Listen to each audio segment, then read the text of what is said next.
ओम शांति। आज 16 दिसंबर 2024 के साकार मधुर महावाक्य हैं। आज की मधुर मुरली में बाबा ने बहुत सुंदर राज खोला। बाबा मुरलीधर है। मुरलीधर के बच्चे, तुम मास्टर मुरलीधर हो। हर एक छोटे बड़े को मुरली चलाने की प्रैक्टिस करनी है, अर्थात ज्ञान की बातें औरों को सुनाने की प्रैक्टिस करनी है। इस पढ़ाई पर छोटे बच्चों का भी हक है। माता पिता को अपने छोटे बच्चों को भी ये ज्ञान की बातें जरूर सुनानी है, ताकि वो भी बाबा से वर्षा ले सकें, ऊंच पद प्राप्त कर सकें। ये पढ़ाई बहुत ऊंची पढ़ाई है। इसको बच्चे, बूढ़े, जवान सब पढ़ सकते हैं। हर एक ये बात समझे कि अब हमारी ये यात्रा पूरी हुई। ये हमारा 84वां जन्म है। शिव जयंती आती है तो शिव पिता का परिचय देना है। कैसे निराकार शिव ब्रह्मा के द्वारा आकर पढ़ाते हैं। निराकार आत्मा निराकार बाप की संतान है। ये ब्रह्मा मुख ही गौमुख है। बाबा कहते हैं योग और एजुकेशन दोनों खिसकने वाली चीज है। जो पढ़ाई है फिर भी थोड़ी बहुत बुद्धि में रहती है, पर जब आप याद करते हो तो ये बार बार खिसक जाती है। जो बातें सुनते हो इनका विचार सागर मंथन करना है। बाबा हमें मनुष्य से देवता बनने की पढ़ाई पढ़ाते हैं, तो इन बातों का अच्छी रीति विचार सागर मंथन करना है। बाबा ने याद दिलाया कि अब वापस घर जाना है, तो इस देह से, दुनिया से सबसे ममत्व मिटा देना है। अपना एम ऑब्जेक्ट सामने रखना है कि हम बाबा के पास आए हैं मनुष्य से देवता बनने के लिए। उसके लिए ज्ञान की बातों को अच्छी रीति पढ़ना है, रेगुलर पढ़ना है। बाबा ने कहा स्कूल में कभी कभी पढ़ते हैं या रेगुलर पढ़ते हैं। ये ईश्वरीय पढ़ाई है, इसको हर रोज पढ़ना है। इस पढ़ाई में बहुत कमाई है, इसलिए पढ़ाई में रेगुलर भी बनना है, पंक्चुअल भी बनना है। सुनते हैं बाबा के मधुर बोल। बाबा ने कहा मीठे बच्चे, ये पावन बनने की पढ़ाई सब पढ़ाइयों से सहज है। ये पावन बनने की पढ़ाई सब पढ़ाइयों से सहज है। इसे बच्चे, जवान, बूढ़े सब पढ़ सकते हैं। सिर्फ 84 जन्मों को जानना है। कैसे कैसे हमने 84 जन्म लिए ये जानना है। क्वेश्चन है हर एक छोटे बड़े को कौन सी प्रैक्टिस जरूर करनी है। हर एक छोटे बड़े को कौन सी प्रैक्टिस जरूर करनी है।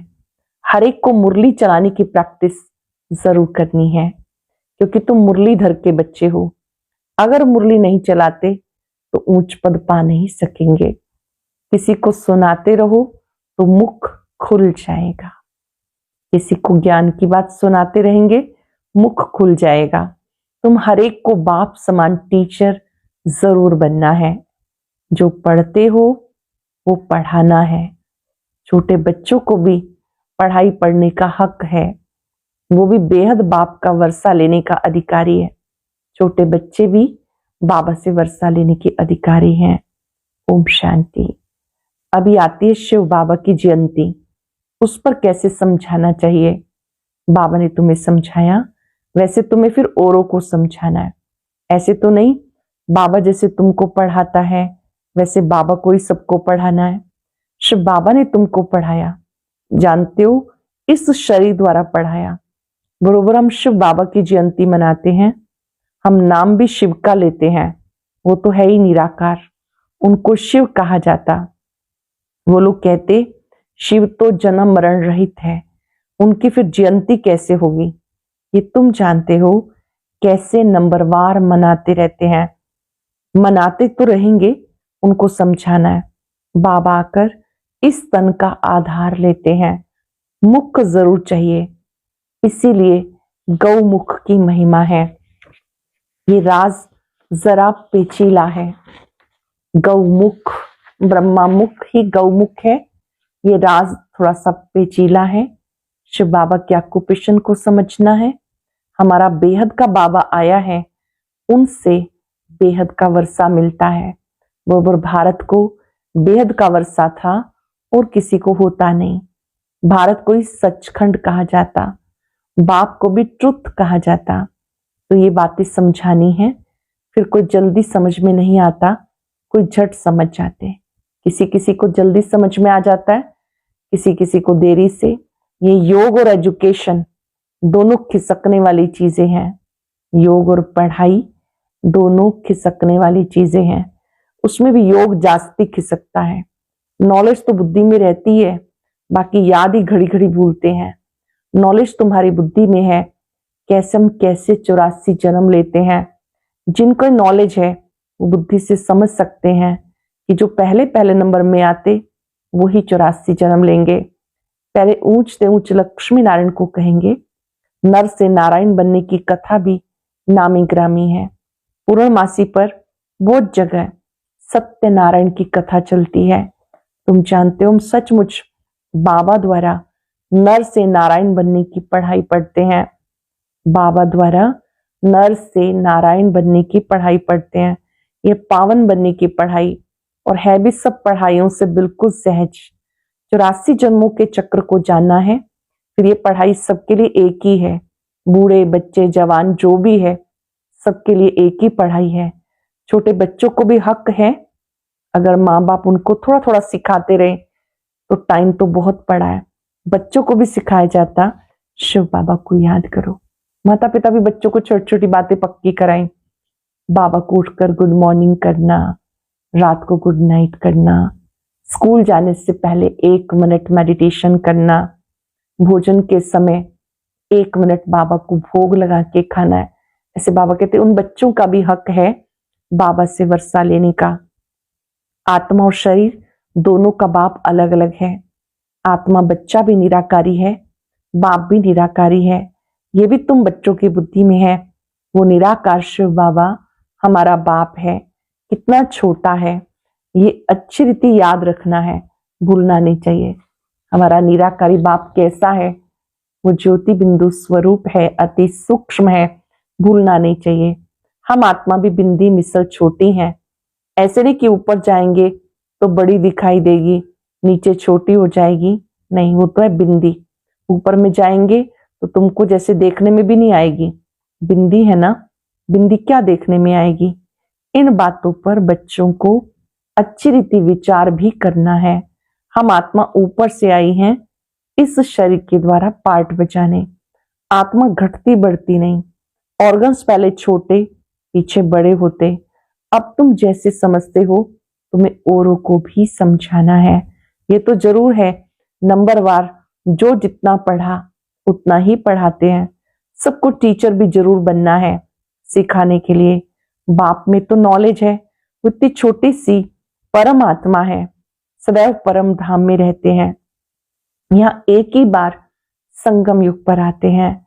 बाप को पुकारते भी तब हैं जब बाप दुखी, बाप को पुकारते भी तब हैं जब आत्माएं बहुत दुखी हो जाती हैं। कहते आकर हमें सुखी बनाओ। बच्चे अब जानते, हम पुकारते रहते, बाबा आकर हमें पतित दुनिया से नई सतयुगी सुखी दुनिया में ले चलो, वहां ले जाने का रास्ता बताओ। वो भी जब खुद आए तभी तो रास्ता बताए। वो आएंगे तब जब दुनिया को बदलना है। ये बड़ी सिंपल बातें हैं, नोट करनी है। बाबा ने आज ये समझाया, हम भी ऐसे समझाते हैं। ऐसी प्रैक्टिस करते करते मुख खुल जाएगा। तुम मुरलीधर के बच्चे हो, तुम्हें मुरलीधर जरूर बनना है। जब औरों का कल्याण करेंगे तब नई दुनिया में ऊंच पद पाएंगे। यह वह पढ़ाई तो है यहाँ के लिए, और ये है भविष्य नई दुनिया के लिए। वहां सदैव सुख ही सुख है। वहां 5 विकार तंग करने वाले होते ही नहीं। सतयुगी दुनिया में ये 5 विकार होते नहीं। यहाँ रावण राज्य, पराये राज्य में हम हैं। तुम ही पहले अपने राज्य में थे। तुम कहेंगे नई दुनिया, फिर भारत को ही पुरानी दुनिया कहा जाता। गायन भी है, नई दुनिया में नया भारत। ऐसे नहीं कहेंगे कि नई दुनिया में इस्लामी बोधी, नहीं, अब तुम्हारी बुद्धि में है बाबा कर हम बच्चों को जगाते हैं। ड्रामा में पार्ट ही उनका ऐसा है, बाबा का पार्ट है हम सबको जगाने का। भारत को ही आकर स्वर्ग बनाते। भारत ही पहला देश है, भारत पहले देश को ही स्वर्ग कहा जाता। भारत की आयु भी लिमिटेड है, लाखों वर्ष कहना अनलिमिटेड हो जाता। लाखों वर्ष की बात स्मृति में आ ना सके। नया भारत था और अब पुराना भारत कहेंगे। भारत ही नई दुनिया होगी। जानते हो हम अभी नई दुनिया के मालिक बन रहे हैं। बाबा ने राय बताई, मुझे याद करो तो तुम्हारी आत्मा नई प्योर बन जाएगी। मुझे याद करो, आत्मा बिल्कुल नई प्योर बन जाएगी, फिर शरीर भी नया मिलेगा। आत्मा और शरीर दोनों सतो प्रधान बनते। तुमको राज्य मिलता है सुख के लिए। ये भी ड्रामा अनादि बना हुआ है। नई दुनिया में सुख शांति है, वहां कोई तूफान आदि नहीं होते। बेहद की शांति में सब शांत हो जाते। यहाँ है अशांति तो सब अशांत है। सतयुग में सब शांत होते हैं। ये वंडरफुल बातें हैं। ये अनादि बना बनाया खेल है। ये बेहद की बातें। वो हद की बैरिस्ट्री इंजीनियरिंग आदि पढ़ते। अब तुम्हारी बुद्धि में बेहद की नॉलेज है। एक ही बाप आकर बेहद ड्रामा का राज समझाते। आगे तो एक नाम भी नहीं सुना था बेहद का ड्रामा कैसे चलता है। अब तुम समझते हो सतयुग त्रेता जरूर वो पास्ट हो गया, उसमें इनका राज्य था। त्रेता में राम राज्य था, पीछे फिर और धर्म आए। बाबा कहते इस्लामी, बौद्धी, क्रिश्चियन सब धर्मों का पूरा तुम्हें मालूम है।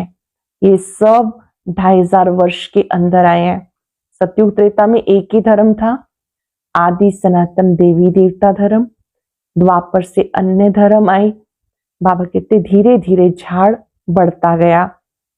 विचार करो, सतयुग त्रेता में बरोबर दैवी गुणों वाले थे। सूर्यवंशी, चंद्रवंशी 2500 वर्ष में, बाकी आधे में वो सब थे। इससे जास्ती का कोई हिसाब किताब निकल ना सके। फुल, पौना, आधा, चौथा 4 हिस्सा है। कायदे से टुकड़ा टुकड़ा करेंगे ना। आधे में तो ये है, कहते सतयुग में सूर्यवंशी राज्य, त्रेता में चंद्रवंशी। सतयुग में सूर्यवंशी, त्रेता में चंद्रवंशी। ये तुम सिद्ध करके बताते हो तो जरूर सबसे बड़ी आयु उनकी होगी जो पहले पहले सतयुग में आते हैं। कल्प ही 5000 वर्ष का है। वो लोग 84 लाख योनियां कह देते तो कल्प की आयु भी लाखों वर्ष कह देते। कोई माने भी नहीं, इतनी बड़ी दुनिया हो भी ना सके। बाबा कहते कुल 84 जन्म है और ये चक्र 5000 वर्ष का है। तो बाबा समझाते ये ज्ञान सागर बाप तुम बच्चों को ज्ञान की बातें इनके मुख से देते हैं। ये है गौमुख। इस गौ माता से तुम सबको अडॉप्ट करते हैं। ये थोड़ी सी बातें समझाने में बहुत सहज है। एक रोज समझाकर फिर छोड़ देंगे तो बुद्धि और बातों में लग जाएगी। स्कूल में एक दिन पढ़ा जाता है या रेगुलर, पूछना है। हम रेगुलर पढ़ते हैं, स्कूल में कभी कभी पढ़ते हैं या रेगुलर। नॉलेज एक दिन भी नहीं समझी जा सकती, एक दिन में नहीं समझी जा सकती। बेहद का बाप हमें पढ़ाते हैं तो जरूर बेहद की पढ़ाई होगी। बेहद का राज्य देते। भारत में बेहद का राज्य था। ये लक्ष्मी नारायण बेहद का राज्य करते थे। किसको ये बातें स्वप्न में भी नहीं है जो पूछे कि इन्होंने राज्य कैसे लिया। उनमें प्योरिटी जास्ती थी। योगी है ना, इसलिए आयु भी बड़ी होती है। हम ही योगी थे, फिर 84 जन्म ले, भोगी भी जरूर बनना है। हम ही योगी थे, फिर 84 जन्म ले, भोगी बन गए। मनुष्य नहीं जानते, ये भी जरूर पुनर्जन्म में आए होंगे। इनको भगवान भगवती नहीं कहा जाता। इनसे पहले तो कोई है नहीं जिसने 84 जन्म लिए हों। पहले पहले जो सतयुग में राज्य करते वो 84 जन्म लेते हैं, फिर नंबरवार नीचे आते जाते। हम आत्मा सो देवता बनेंगे, फिर हम सो क्षत्रिय वैश्य शूद्र बनेंगे, डिग्री कम होगी। गाया जाता पूज्य सो पुजारी, सतो प्रधान से फिर तमो प्रधान बन जाते।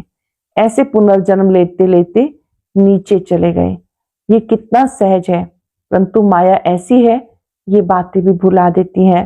ये सब पॉइंट्स इकट्ठी कर किताब आदि बनाई जाए, लेकिन वो तो कुछ रहेगी नहीं, ये टेम्परेरी है। बाबा ने इस समय आकर के तुम्हें गीता ज्ञान दिया है। बाबा की मुरली में ज्ञान की बातें जो हम सुनते हैं, ये ज्ञान के गीत हैं, सच्ची गीता है।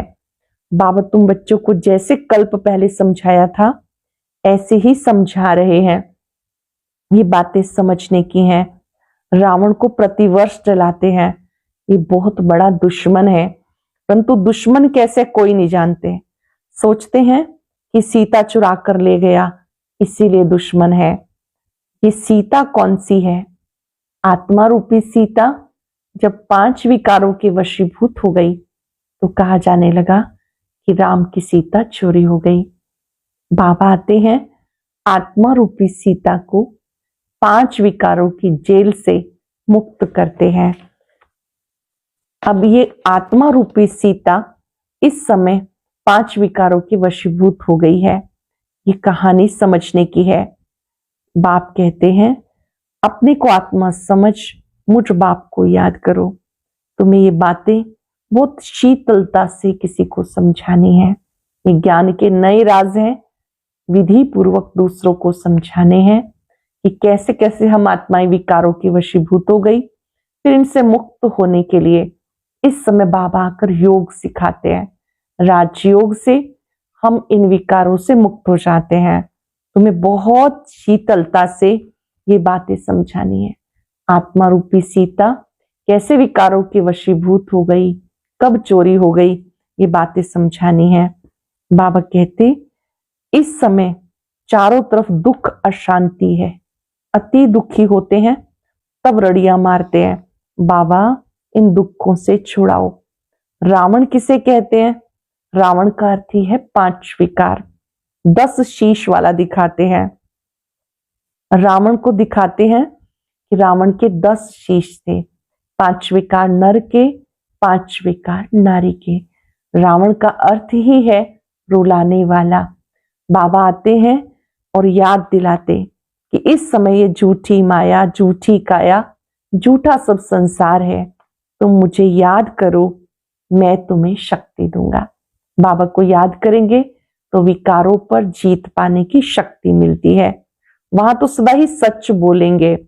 अब तुम झूठे मनुष्य से सच्चे देवता बनते हो। ये है झूठ खंड और तुम्हें चलना है सचखंड। सचखंड में चलना है तो तुम्हें सत्य बाप को याद करना है। अच्छा, मीठे मीठे सिक्किलदे बच्चों प्रति माता पिता बाप दादा का याद प्यार, गुड मॉर्निंग। रूहानी बाप की रूहानी बच्चों को नमस्ते। रूहानी बच्चों की रूहानी बाप दादा को याद प्यार, नमस्ते, गुड मॉर्निंग। शुक्रिया बाबा, शुक्रिया। धारणा के लिए सार। ज्ञान सागर बाप जो रोज बेहद की पढ़ाई पढ़ाते हैं, उस पर विचार सागर मंथन करना है। जो पढ़ा दूसरों को जरूर पढ़ाना है। ये बेहद का ड्रामा कैसे चल रहा है, ये अनादि बना बनाया ड्रामा है। इस राज को अच्छी रीति समझकर औरों को समझाना है। ज्ञान सागर बाप जो रोज बेहद की पढ़ाई पढ़ाते, उस पर विचार सागर मंथन करना है। जो पढ़ा वो दूसरों को पढ़ाना है।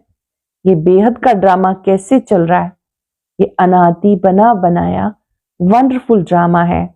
इस राज को अच्छी रीति समझ के फिर समझाना है। वरदान है पवित्रता की श्रेष्ठ धारणा द्वारा एक धर्म के संस्कार वाले समर्थ सम्राट भव। पवित्रता की श्रेष्ठ धारणा द्वारा एक धर्म के संस्कार वाले समर्थ सम्राट भव। आपके स्वराज्य का धर्म धारणा है पवित्रता। एक धर्म अर्थात एक धारणा। स्वप्न संकल्प मात्र भी अपवित्रता अर्थात दूसरा धर्म ना हो, क्योंकि जहां पवित्रता है वहां अपवित्रता अर्थात व्यर्थ व विकल्प का नाम निशान नहीं होगा। ऐसे संपूर्ण पवित्रता के संस्कार भरने वाले समर्थ सम्राट हैं। संपूर्ण पवित्रता के संस्कार वाले समर्थ सम्राट हैं। अभी के श्रेष्ठ संस्कारों के आधार से भविष्य संसार बनता है। अभी के संस्कार भविष्य संसार का फाउंडेशन है। इस समय के श्रेष्ठ संस्कार भविष्य का फाउंडेशन है। स्लोगन है, विजयी रतन वही बनते हैं जिनकी सच्ची प्रीत एक परमात्मा से है। विजयी रतन वो बनते हैं जिनकी सच्ची प्रीत एक परमात्मा से है। आज हम पवित्रता की धारणा से ये अनुभव करेंगे, मैं समर्थ सम्राट हूं। समर्थ आत्माएं पवित्रता के व्रत को खुशी खुशी अपनाते हैं। पवित्रता आत्मा की सच्ची सुंदरता है। ऐसी पवित्र आत्माएं शक्तिशाली होती है,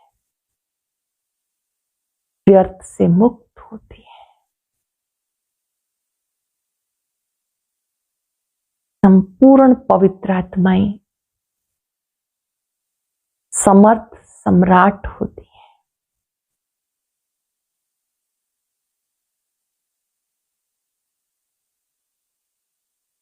समर्थ सम्राट व्यर्थ से मुक्त होते हैं।